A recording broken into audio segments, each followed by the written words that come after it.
Our Voice, Our Opinion is brought to you by Grand Diva Studios, owned and operated by Jamaica Kitchens, specializing in natural and healthy hair care.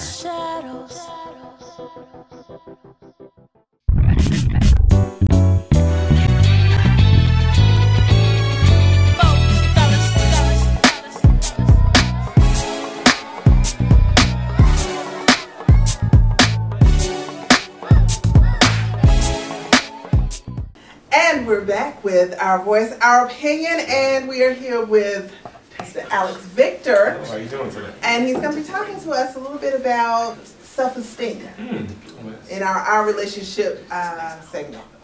Tell us what it is. Well, self-esteem is a very powerful thing. Oftentimes it affects people in many different avenues.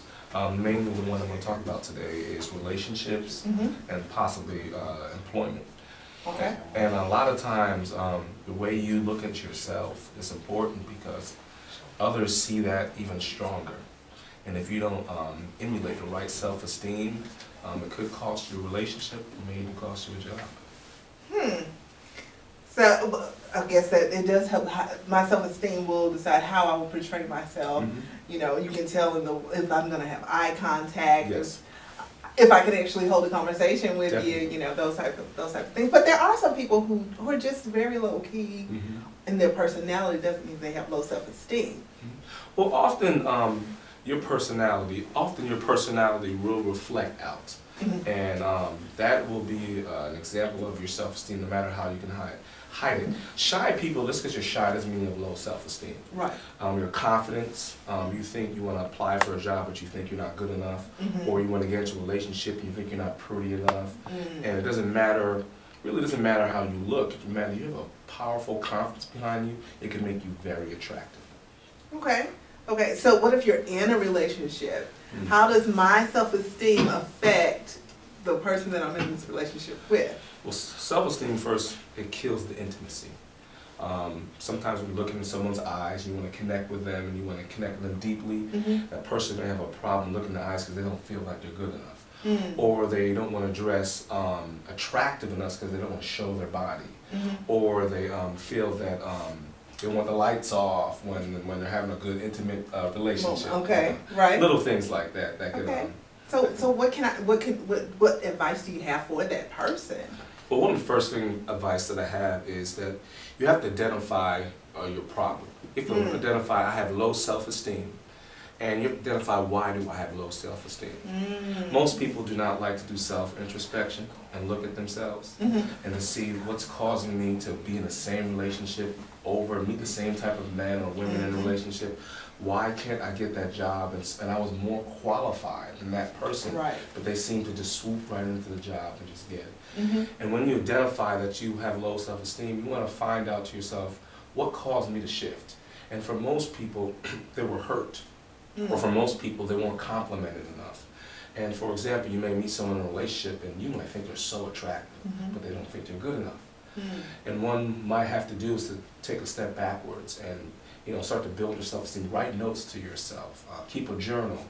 Speak to a counselor. And off of you're a religious person, seek prayer and guidance because all your strength comes from the Lord. Right.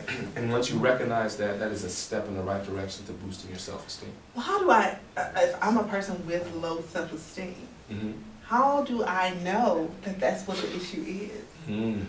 Oftentimes it is difficult until either you have a consistent pattern or someone close to you that you trust will reveal that to you.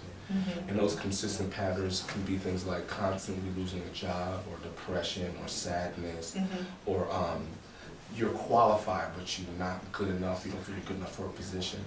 And someone close to you will tell you, I noticed that you are qualified but you keep on, you're negative or you talk down about yourself. How come you don't apply for that job? Why do you think you're not good enough for that job? So this segment could also be for family members to see that in other people. Definitely. And I think it's been my experience that a lot of time our self-esteem is built when we're younger by our family. I know a lot of times there are outside forces, but our family, the way our parents talk to us, the way what they say or don't say, or brothers and sisters, Definitely. definitely. All of that, and I went through a lot of stuff when I was like younger. You know, I am extremely sensitive, but as I've gotten older, I've learned to say, okay, now did they really mean to hurt my feelings when they said that? And you know, those are things that you had to learn as you get older. Yes, we can be very brutal when we're young. You know, there's a scientist, and forgive me, I forget his name. He did an experiment with water and ice. He put ice in ice cubes and put it in the freezer. And one ice cube, he talked negative things to the ice, and the ice began to crystallize in a certain way. And the other ice cubes, he talked positive words into the ice cubes. This is literally a true experiment. And it crystallized so beautifully. It was spread out so wonderfully. And those things that you say about people that are damaging when they're young, it affects their development. And until you recognize that, you know, that's a problem, it will haunt you and affect you for the rest of your life. Wow, and that's very powerful as a parent. Definitely. Talking to your children, you know, although they do things to get on your nerves, like that was so dumb. Why do you do that? You're stupid, you're dumb, you're ugly. And so, or you know, there are things that we say that aren't necessarily meant to be hurtful. Yes. But we do it all the time, or there's some people who do it all the time. They're not mindful about that, and we have to realize that we're shaping. Yes. That's definitely, you hear the terminology, hurt people, because that cycle continues. Your parent never dealing with that low self-esteem or anger or frustration, and they impute that into your child or to themselves or to their young loving one, and that affects in so many ways, and the cycle continues when that person has a child, and it continues to go on. And you meet people and they're angry and they're frustrated, and they hate all men or they hate all women. A lot of that is affecting them in many ways. Okay, so as we wrap this up, this is very powerful, especially in the new year. Yes, we're trying to start new things. We're trying to be new people. We want to get that job. Yes. We want to have a positive view of ourselves. If there's a person out there and they're listening and going, you know what, that's me. I don't think I'm good enough. I don't think I look pretty enough, or that they have that mentality about themselves. What do you want to look in the camera and tell them? Well, I want to tell all those people who may be suffering from self-esteem, you are beautiful, you are wonderful, you're wonderfully made by a loving creator. And if you just take time to be by yourself, to focus on issues of your past, to better yourself in the present, you can be a stronger individual. There's nothing you cannot do if you put your mind to it, but you cannot wait for someone else to tell you that, because they can plant a seed inside of you that is disruptive. So you want to see that for yourself and know where all your strength comes from, and then continue to work on, and you will have strong and powerful self-esteem.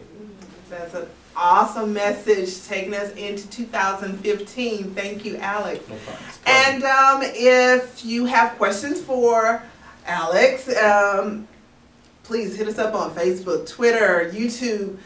Be sure to subscribe to us on YouTube. Our voice, our opinion. And thanks again for joining us. Thank you.